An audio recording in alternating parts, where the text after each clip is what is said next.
Let us fight for a new world, a decent world, that will give men a chance to work, that will give youth a future and old age a security. By the promise of these things, brutes have risen to power, but they lie. They do not fulfill that promise. They never will. Dictators free themselves, but they enslave the people. Now let us fight to fulfill that promise. Let us fight to free the world, to do away with national barriers, to do away with greed, with hate and intolerance. Welcome to Rabble Rants. I'm Santiago Helo Quintero, and alongside Jesse McLean, we're going to unpack the stories that have us most riled up and challenge the narratives around them. In the few days since we've recorded the bulk of this episode on student encampments, the movement in Canada has grown even more, and not just here. There are barricades being built in Amsterdam and beyond, and the list of U.S. universities grows daily as well. Another development, though, here in Canada, one that we sadly anticipated in the discussion you're about to hear, was the use of brutal police violence to clear a camp. This one at the University of Alberta. Edmonton police moved in during the morning of May 11th. Peaceful protesters sit cross-legged on the ground, and riot gear-equipped cops simply start swinging their batons, and workers beg the cops not to attack. Photos of some of the gruesome injuries have been shared around online. Those cops also used tear gas and pepper spray rounds against folks there. They threw people to the ground, arrested them, destroyed everything in their path. They did not care they were being filmed. They were on a warpath. The response from the university has been equally as gross. They, like other universities, have spent incredible energy framing the protests as violent and as threats to student safety, yet they go and call in the riot cops to trespass hundreds of their students using incredible violence, and they, like the pigs, stand by their actions. But all of the unions, including the faculty at the University of Alberta, have called for an investigation into the violence and the fact that the university called the police in rather than negotiate with their own students. I love to see this because it's this level of organized solidarity between social movements and the labor movement that really hold the potential to turn all of this into something revolutionary. All right, we're here to talk student encampments. I mean, I imagine everybody listening here knows exactly what I'm talking about, but I'll humor the folks that might not. In the United States, mostly first, we've seen a huge wave of student encampments pop up at universities. And these aren't even your typical protest universities until you look back into the late 1960s. Really, we haven't seen this kind of anti-war movement on campus since then. And unfortunately, we've seen a similar response as to what we saw back against the students protesting Vietnam. And within a few weeks, Canadian campuses followed suit, I believe starting with McGill and University of Ottawa, but University of Toronto, McMaster, UBC, University of Victoria, Durham College, TMU, which is formerly known as Ryerson University. I know I'm missing campuses, but certainly there is a Canadian contingent there. The one at U of T is called lovingly the People's Circle for Palestine. And Santiago and I visited that the other day. So as we talk about the encampments right across North America and obviously what their purpose is, we'll share kind of firsthand what it was like going inside one of these encampments and hopefully, provide an enlightening perspective. But also, the students, for the most part, are pretty unified in their message. I mean, right across the continent, the students are demanding that the universities they are involved with disclose their investments and then divest from companies involved in genocide. And this will differ from campus to campus, but generally it's almost all Israeli businesses, any on occupied territories, definitely the weapons manufacturers and tech companies that directly facilitate this. Universities have endowment funds and other types of investment funds that students largely supply them with through tuition. And amongst other problematic investments, one of them is weapons manufacturers and other problematic. And this isn't the beginning of the divest movement, but it's certainly an escalation in Canada. It's tied in with the BDS movement as well, right? It's the same kind of approach. I need somebody to explain to me at some point why universities are, like, in the first place, investing anywhere near weapons manufacturing. Like not even like weapons manufacturing is bad, but how did we even get close to that? You know, like, it's money, right? Like these institutions are just completely driven by profit at this point. And UBC, they issued a reply to the students who have made these demands. And, they were, U of T also has a sketchy response, but UBC says, we've looked at our investments and, less than 1% is in some pool of investments that we really have no control over. And some of those are in the companies that you've directly targeted. And, U of T says things like, oh, well, our investments are so fluid, we don't even know what we're investing in at the moment. And that's a bit of a cop-out, but it's like the teachers' pension funds in real estate investment companies where we can make a case like that is causing homelessness, and the banks that are investing in the Coastal Gas Link. I don't know, like capitalism, man. I guess short answer, there's money to be made there, so. no. Yeah, it's just weird, right? Like, I mean, like just the idea that Well, not for U of T. They're pretty fash. no, like, okay, it makes sense. Like, I know it makes sense. But I'm saying that, like, on a philosophical level, the idea that an education institute is out here investing in weapons manufacture is a little absurd.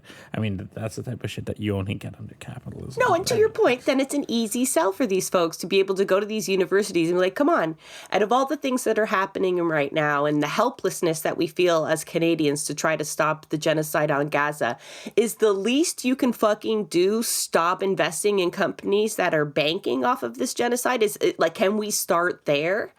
All our criticisms of, what are we asking for? What will divestment do right now for Rafah, right? Because all eyes should be on Rafah as we're talking about this even, is like we've got over 600,000 children sheltering in place there, and the bombs have started dropping again.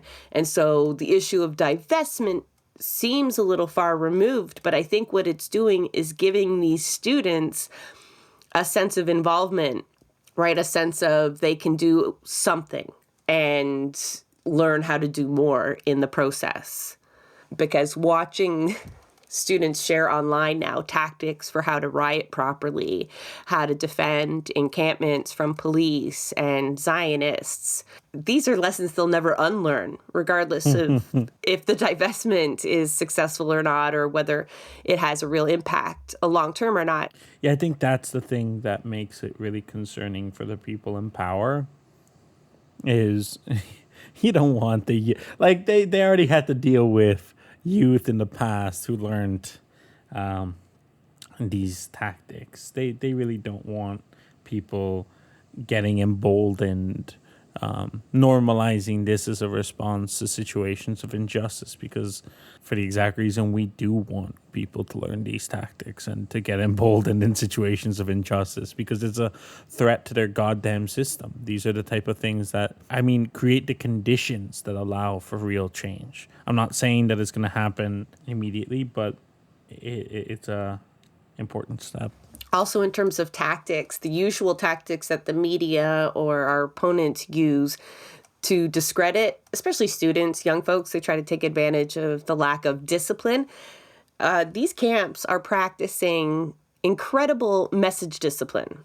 And I wouldn't mind unpacking that a little bit, because there are pros and there are cons there. The pros, obviously, are we know exactly what all of these students are asking for. And we agree that it's somewhat achievable, which is, typically, if you want to demand something, the idea is that you think you can possibly get it. And so making sure, and when I say message discipline, for folks who maybe don't know what that is, you might have seen the video of like frustrated media or tweets where they're like, no one will talk to us except the media liaison, or none of these students will answer my question on why they're here or whether they're all students. And, when you go into the encampment, or at least at the U of T, you're explicitly instructed to not speak to the media, to not speak to the police, and to not antagonize Zionists, right? So they're trying to control the situation as much as possible to prevent what happens with the misrepresentation of messaging and the depiction of everything as violent and confrontational. And so there's clear attempts there to like de-escalate whenever possible. And yeah, the media, at least at U of T campus, they've got, all this rope forming a circle, like a little pen, and the media are supposed to stay in there. And I chuckle because like me and Santiago, I don't know, I don't consider myself media, I suppose, but I don't know why, but I refuse to go in the circle. They didn't seem to want to make us go in the circle, which I was thankful for. No. I told them, I was like, this is who I am. This is what I do. They're like, yeah, it's chill. It's clear what they mean when they say media. And I get that, right? There's a little bit of layers of protecting people's identities because, they've asked you to mask, but some people are showing their face and maybe you don't want that. But overall, we overheard them talking about keeping on message, keeping on the divestment message. And I think it has to do with that point you brought up earlier. I don't know if we were recording or not, but that, it's achievable and it's justifiable, right? You can't ask the university to stop dropping bombs on Rafah. You can't demand the university open up the border crossings to allow people to escape. But it does seem legitimate for students to take a space on their own campus and ask their own administration to not be making money off of it.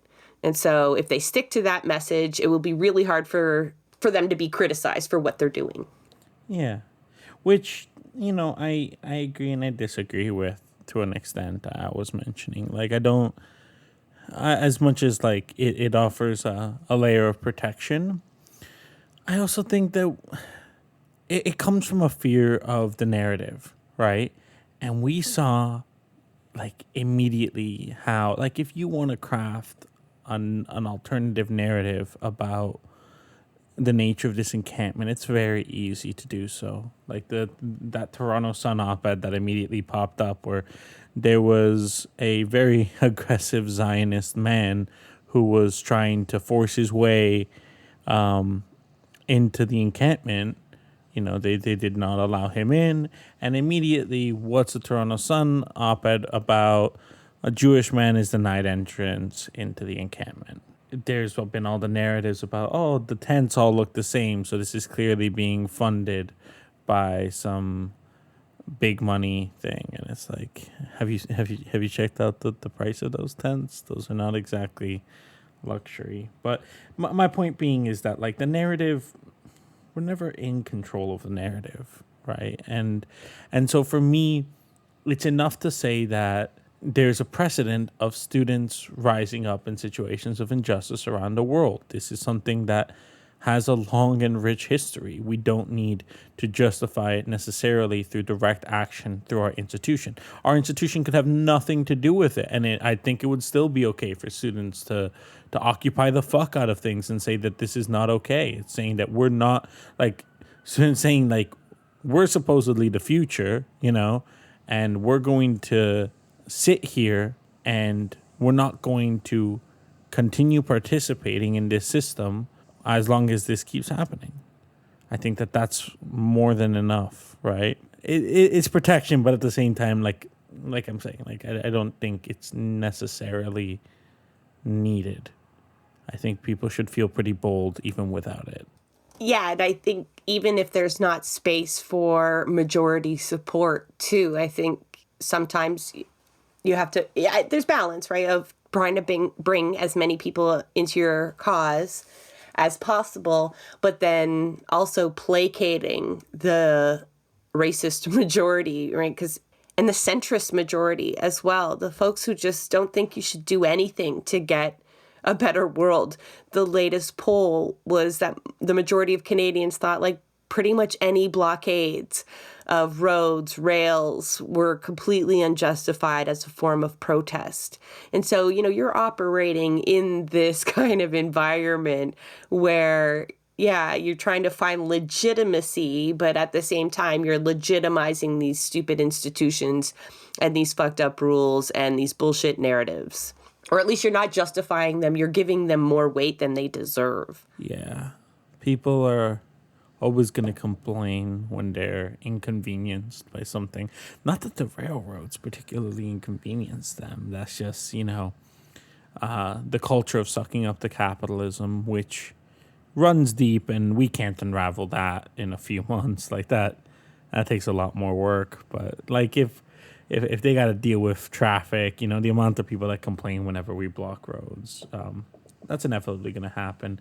But I feel like, again, this is where knowing a little bit of history is really great because, polling has been around for a while. These kinds of movements have been around for a while.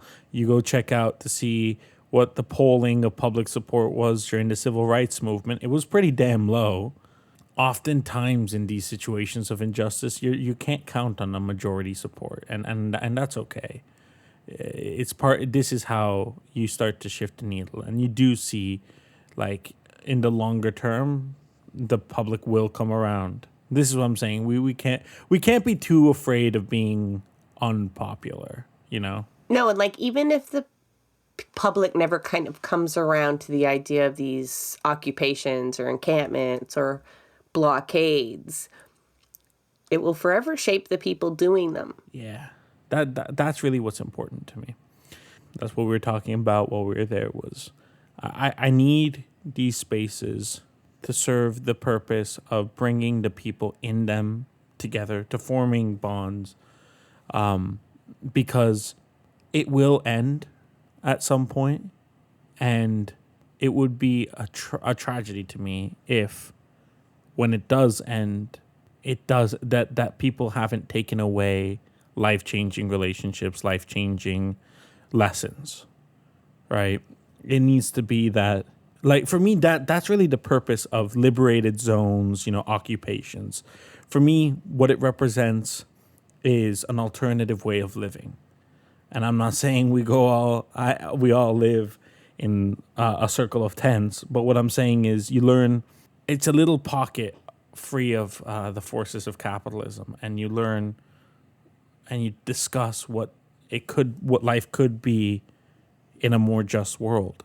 And then you take those lessons and you bring it to your life. On Santiago's point, I'm going to kind of describe what the encampment was like, what this alternative way of living is being attempted. And I think the Occupy movement had the same approach to the camps that were created there, was to, demonstrate something new, a real collectively focused way of living, right? Where the emphasis isn't on the individual, but the mass, and learning was a huge part of it, right? So drawing lessons and learning about people. But so when you get there, you get to the front gates, at least of U of T, the campus. We're not sure why they put up the fences ahead of time. There's speculation. Were they protecting the grass? Were they enticing them to create an encampment?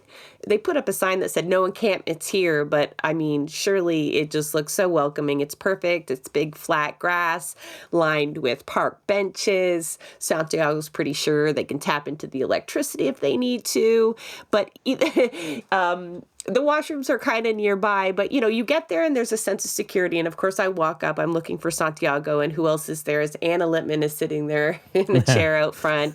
Hey, buddy, running security. It was kind of quiet at the point, but there can be a lineup.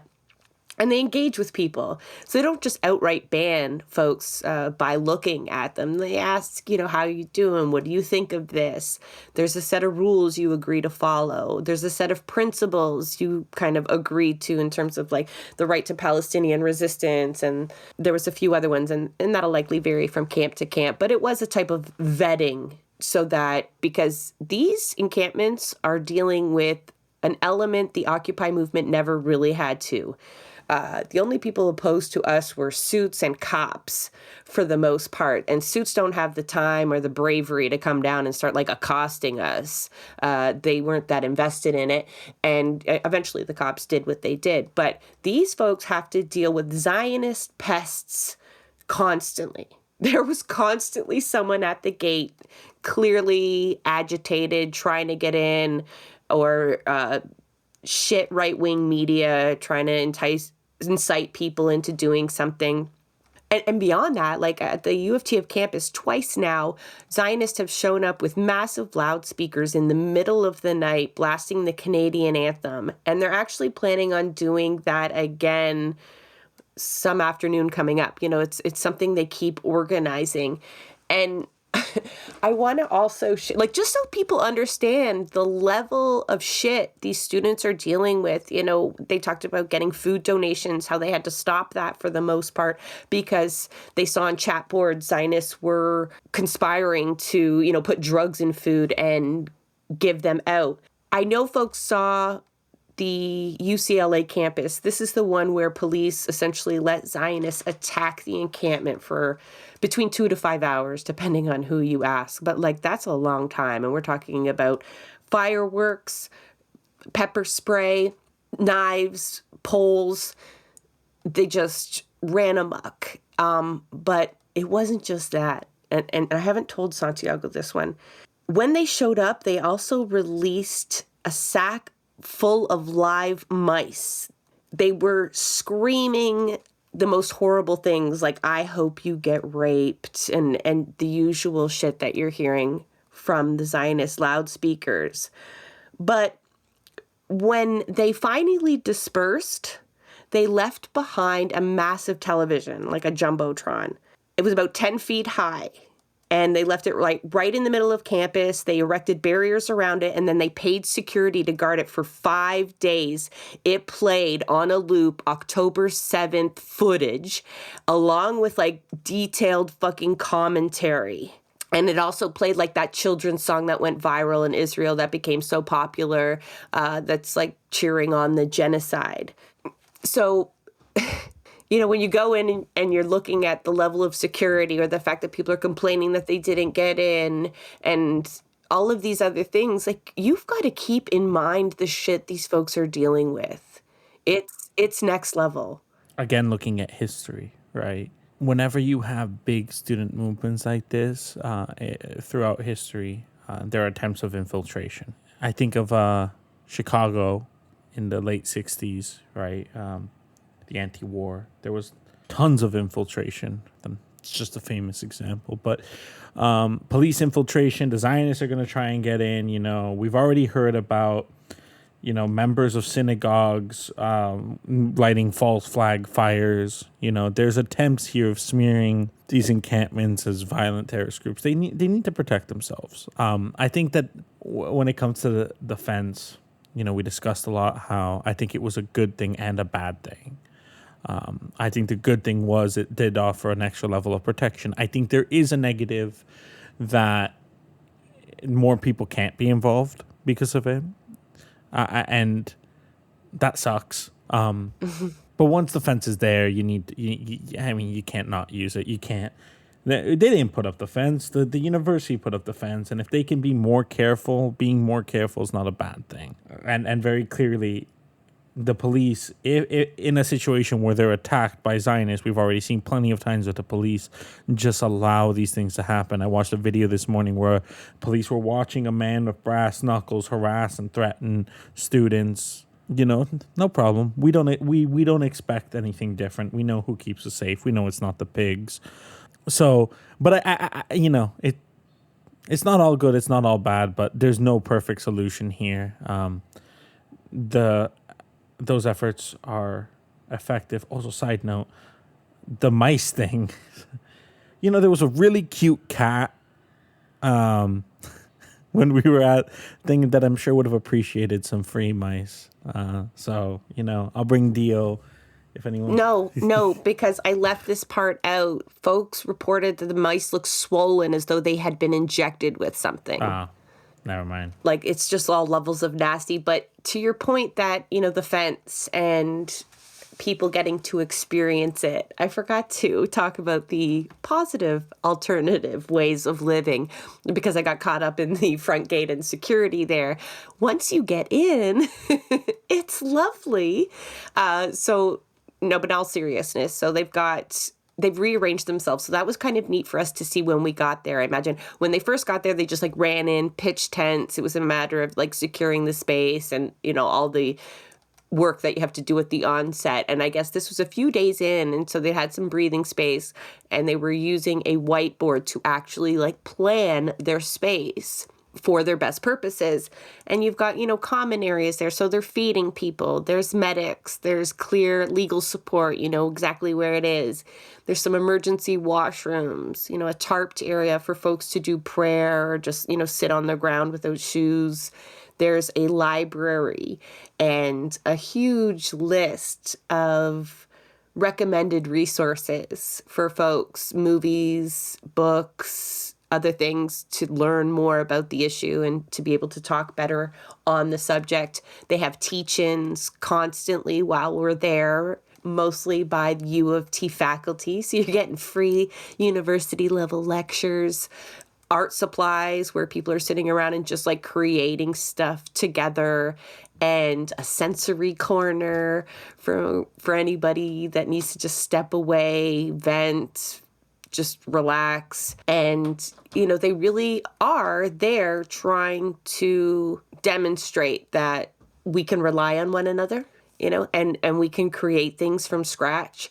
And, you know, I love that fucking narrative where they're like, where do they find the money for this? Because it just absolutely terrifies them, our ability to crowd fund and source anything. Like between the collective knowledge and resources people have access to as the working class, because this isn't like a poor person's issue, just like this is appealing to people across all levels of income. And folks who can't be down there are making donations. But like, it doesn't even take a lot of money.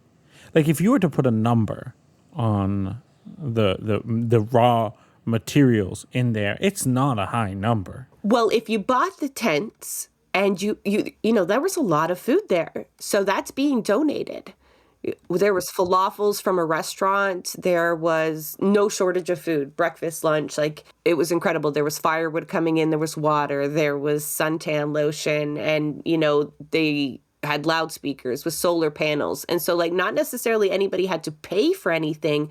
But together, when you work together and you organize properly, put the calls out well, and you have a cause that people are committed to, folks act, right? So you can look and feel like a well-oiled machine when really you're scrambling the entire time and you're entirely grassroots. But you have everything you need.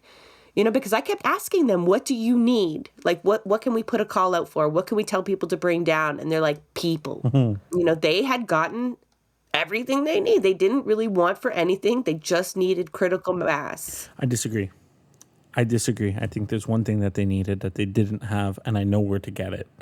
They were missing a soccer net, and there was a soccer field right nearby, and we could have taken a soccer net. That's all I'm saying. They're missing something. I got a kid-sized one. I should donate. You know. There was plenty of room for a good field. There was plenty of room.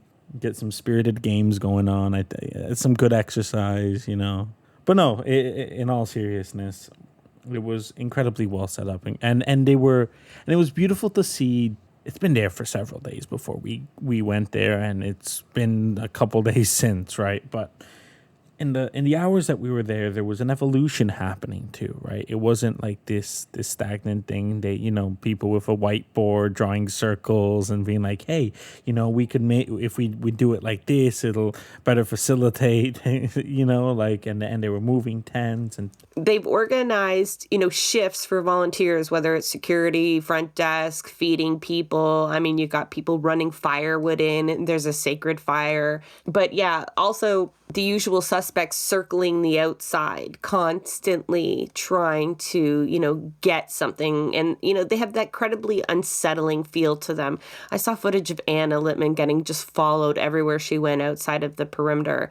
That's not fucking okay. Yeah, a little red man in a electric scooter was following Anna around. That woman is fearless, though. I mean, with all of the stuff that she's got facing her, the fact that she was the person sitting there when I got there, I would just filled me with such warmth. It was like the perfect person to greet me. But also, where aren't you? How do you get everywhere? And is there anything you won't do for the cause? And the answer is no.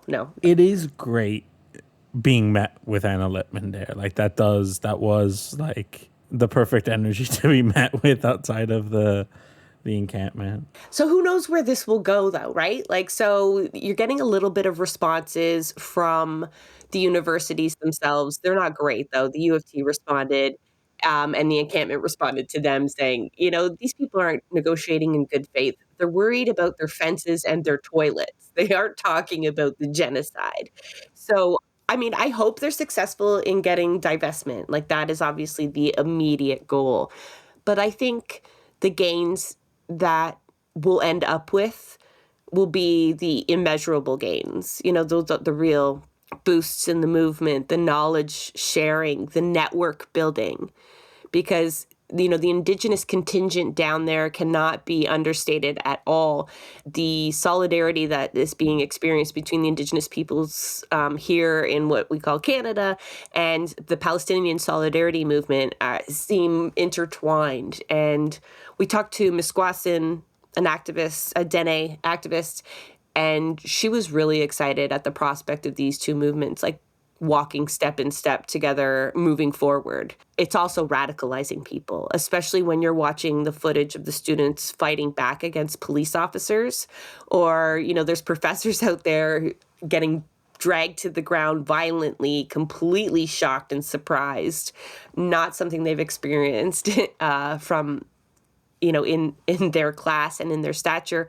And so it's changing people's perception, I think, of their relationship with the state. And that, win or lose the divestment, that, you can't take that back. We'll never unsee those. I saw an interview with Prince the other day, and he talked about how everything you see and read becomes part of you. It's a part of your fabric because, good or bad, you can't ever kind of get rid of it. I mean, there's some defense mechanisms allow you to forget, but it's, you know what I mean? It becomes part of your fabric for forevermore. And yeah, so even though I wish the demands went beyond the university, right? I feel like they weren't limited to just targeting their university as an institution, but, Canada as a whole, Israel as a whole back in the day. But, they really are demonstrating important things to people. They demonstrated things to us and then things to our enemies that are important. And to us, they're waking people up, right? They're pulling people in. They're teaching people lesson. They're getting people to be more emboldened. I mean, they're practicing how to riot better, formations. I mean, that's what they're doing. High school students in Boston and Milwaukee and maybe other places. In Boston, they walked out and actually reclaimed the university encampment along with university students. So they reinforced the numbers, and they were escorted from their high schools to the campus by protesters from the encampments. And in one case, they actually, split the barricades and took them back. And so this isn't even just college students anymore. I can only imagine Aaron Bushnell's impact is being felt in these students right now. There's no denying that the level of self-sacrifice that they have incorporated into their ways of being is kind of new. Maybe not for this generation because we've never seen them in this position before, but we don't see climate activists kind of behaving this way and being this defiant. This isn't a criticism. It's just typically when you see student activists go limp, allow themselves to be dragged away. Right? It's passive resistance. Sometimes we train how to do this. That is not what is happening here for the most part. People are making shields and defending their occupations. I mean, when the police came to take down Occupy Toronto, we let them. It was actually city workers, CUPE workers that dismantled the tents and threw everything out and destroyed everything. But cops formed a line, and we just stood on the other side, like, yelling at them. I don't even think any of us imagined, well, I mean, we imagined it, but that wasn't going to happen back then, but it's happening now. So to our enemies, what these encampments are demonstrating is like, we're coming for you and we know what we're doing. And we are not afraid of you anymore. We are not going to allow you to simply retake our spaces. This isn't just for show. We see the police as our enemy. And the Macklemore song, I mean, you got people singing that now, remembering a song from back in the 90s that maybe they had forgotten, Fuck the Police. I'm gonna take a moment here to defend Macklemore, as I've always done. I like how I transitioned him in there, though. Yeah, because I've been seeing the discourse on Twitter. A lot of people, apologizing, that they weren't familiar with his game. He's always been this radical. This has always been Macklemore. He's been this since the beginning. I would credit Macklemore as a part of my radicalization. I listened to him a lot in my formative years. I'm talking like grade 10, grade 9, era. He's always been an incredibly principled artist who has been unfairly hated because of the whole Good Kid, Mad City, losing out to the heist in the Grammys. But his story is so much more than that. And his story before the heist, I mean, this guy was talking about white privilege as a 20-year-old, white privilege and his role in the music industry as a 20-year-old in 2005. On his first album, his first mixtape, the first song was White Privilege. If you listen to White Privilege 2 on This Unruly Mess I've Made, he was talking all about the Black Lives Matter movement and about his role as a white person and the role of hip hop and the role of the music industry and people not showing up or people co-opting the movement. And, he's been consistent in this. I saw Harsha Walia post today that she was giving a shout out to Macklemore as well. I think I sent it to you, but that he had actually done some concerts for them when they were trying to raise funds over on the West Coast there, like real anti-capitalist gigs. So just to add the receipts. Yeah. And also hip hop OGs have always supported Macklemore. He had fucking the literal founders of the culture, Melly Mel, Grandmaster Cass, Kool Moe Dee, DJ Premier has done 2 songs for him. Like, put some respect on his name, okay? This man is incredibly hip hop. He gets it, and he deserves a hell of a lot more respect than what he gets. So shout out to Macklemore. That song was amazing. Notice, Kendrick and Drake are too busy out here. While Rafa's being bombed, they're firing disses back and forth at each other. I don't give a shit about either of it. That's just not what hip-hop culture is. Hip-hop culture is born from the struggle. It's born from oppressed peoples. And right now, Macklemore is a hell of a lot more hip-hop than your favorite hip-hop artist who hasn't said shit in the past 8 months. So shout out to Macklemore, Ben Haggerty, the Irish legend. I could talk about this for an hour. I have talked about it for an hour. But yeah, no, I'm going to leave it there. No, and it's like he's also talked about how much pressure was put on him to not talk about Palestine in this moment. And I don't know how people aren't drawing bravery from what they are seeing. How we're not having more artists who have been advised not to say anything actually come out and say anything. And so it's sad that this is such a friggin' moment for them to come out with a song, like a mainstream kind of artist. I know he's independent label, but to come out with a song that's so popular about Gaza now, and instead of it just being some sort of TikTok song we're all supposed to use to raise money and no one's ever really heard it. Loki was another one, but you know what I mean? It should be en masse. That is part of what art should be. And I think if these students are facing up against police, I think all of us should be able to draw some courage, not even just from them, but from where they're drawing it from. Because I think part of that not being afraid anymore is coming from this exposure, this intimate exposure to a genocide and the people living it and fighting it firsthand. Because we've heard many guests when we talk about arrests or, pushing boundaries and being afraid or tentative or worrying about how you're going to be perceived. And then they think of what Palestinians are going through in this moment. And if they can face detention in indefinite detention under those circumstances, if they can fight still under a genocide and survive, surely I can get arrested for this cause. Surely I can risk losing a few dollars in contracts or gigs for my stand on Palestine. And so, I don't understand how people don't kind of go there, but I'm glad that they do, because so many times we've kind of gotten to the point where we wonder, why won't we fight back against these systems? What is wrong with people?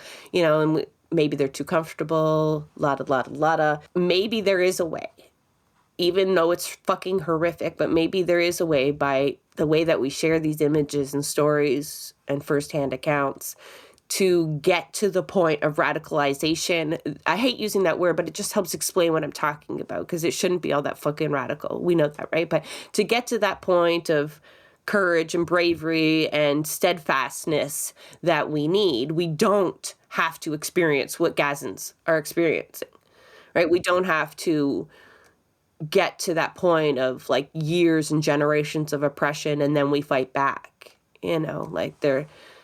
There's far too many ways to teach each other lessons without having to learn the hard way. We don't all have to go up against cops and lose to know how to make a shield or how to defend against tear gas or what to do when the horses charge at us. We can teach each other beforehand.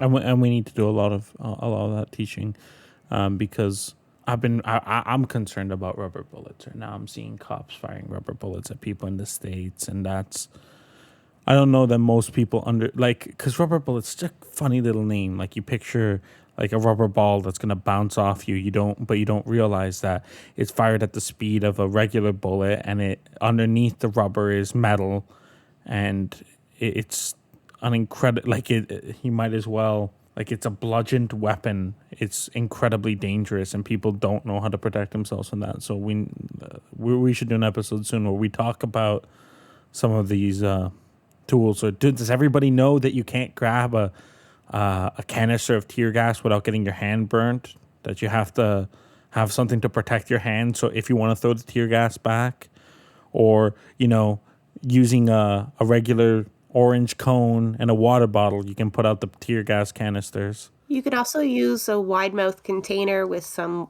water and a little bit of dish soap. And if you have gloves, you can grab the canister and put it in there. Don't put the lid on tight, though. You got to leave it a little bit loose, and you can put it out. I mean, you can always throw it back, but that's your prerogative. Hey, throwing it back gets you good pictures, is all I'm saying. It looks fucking awesome. So yeah, we're talking about these more non-lethal weapons, but there were shots fired at Columbia University. They didn't hit anyone, but police have admitted that they did fire a shot. It embedded itself it didn't embed itself into the wall. And a lot of this is echoing what we saw in the anti-war movement against the war in Vietnam and the shooting at Kent State, where students were killed by the National Guard, shot with live ammunition at a peaceful demonstration. And 10 days later, 2 more students were killed at Jackson State University, which is historically a black university, and no one really ever talks about that one. But my point is, it's not unprecedented for state actors to use lethal means against peaceful protesters. They have set the precedent, and, shots were also fired during the January 6th, whatever we call that. I don't like saying uprising, but, it is inevitable that almost all of these encampments will face a level of violence from police. And so I hope, and I imagine they are preparing themselves for that in all sorts of ways, related or maybe not unrelated. The front gate of the U of T encampment is decorated with large water bottles. I mean, the ones you put in the water cooler. Just saying. Boink, boink, boink. Hey, there's a song about that one. I gotta find it. I saw some good songs about. Yeah, I saw some good songs made with that footage. I mean, it's something that, like, we've seen Toronto police use violence in the last couple of years to clear out encampments before. There's no, it would not be shocking to see that. The difference is you're going to go and use violence against university kids. That's going to not be a great image for you. It's not, but I wouldn't let that lull anybody into thinking that they're safe or that there's even safety in numbers or critical mass, because, 108 arrests at Columbia University in just one day.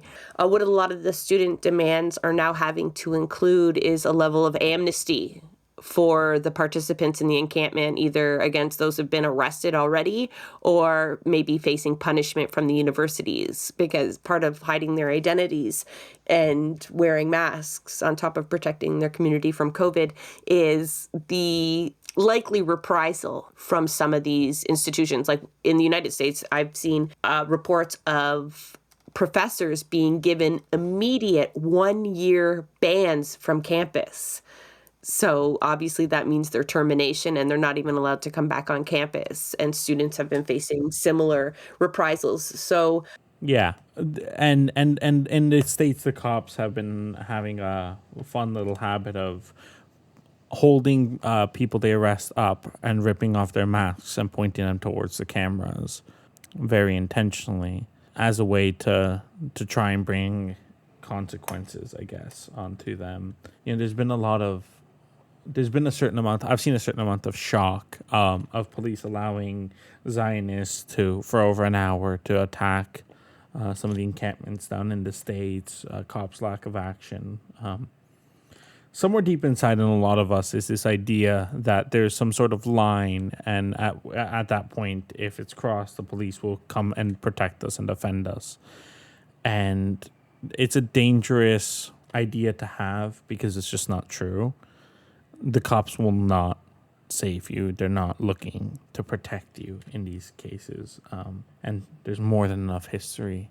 Okay, so call to action, people. If you have a campus near you that has an encampment, and don't assume it doesn't, because I just found out that Durham College in Oshawa has one. So there are way more encampments that are happening than we know about. Find one near you. Almost all of them have the ability to accept e-transfer donations. If you can't make it down there, you can always bring them water or get in contact with them to see what they need. But more importantly, make sure you show support with these types of encampments, especially when we're seeing polls like that, where most of your neighbors are out there thinking like any form of protest is pretty much too much. So here on the Blueprints of Disruption, we try to make space for these different tactics and encourage them. And so let's not allow those people dictate exactly how we're going to fight back against a genocide. Complete solidarity with the students throwing down the encampments. I know you folks will go on to do even greater things, but I am absolutely excited about what I'm seeing right now, either way.